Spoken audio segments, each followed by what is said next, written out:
مبینہ منشیات فروش انمول اور پنکی کے خلاف منشیات کیس میں جیل حکام کی جانب سے انمول اور پنکی کو ویڈیو لنک کے ذریعے پیش کر دیا۔ ملزمہ انمول اور پنکی کے بھائی محمد ناصر اور شریک ملزمہ نسیم بی بی کی عدم حاضری پر عدالت نے برہمی کا اظہار کیا ہے۔ عدالت نے تفتیشی افسر کو دونوں ملزمان کو گرفتار کرنے کا حکم دے دیا ہے۔ مزید جانیں گے ڈان نیوز کے نمائندے شفیع بلوچ سے۔ شفیع بتائیے۔ جی، انمول اور پنکی اور دیگر کے خلاف منشیات کیس کی سماعت ہوئی۔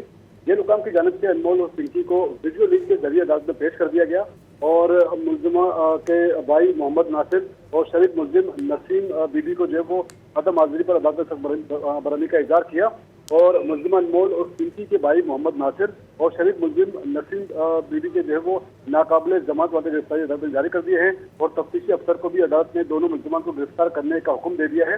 آئندہ سماعت پر دونوں ملزمان کو جو ہے وہ گرفتار کر کے عدالت میں تفتیشی افسر کو پیش کرنے کا حکم دے دیا ہے اور عدالت نے مقدمے کی آئندہ سماعت اگست کے آخری ہفتے میں جو ہے مقرر کر دی ہے اور کیس کی جو ہے وہ اس حوالے سے آئندہ سماعت میں اس کی تفتیشی رپورٹ کی عدالت میں پیش کرنے کا حکم دے دیا ہے۔ ملزمان کے خلاف 2019 میں اینٹی نارکوٹکس فورس نے جو ہے مقدمہ درج کیا تھا۔ جی بہت شکریہ شفیع بلوچ ان تفصیلات کے لیے۔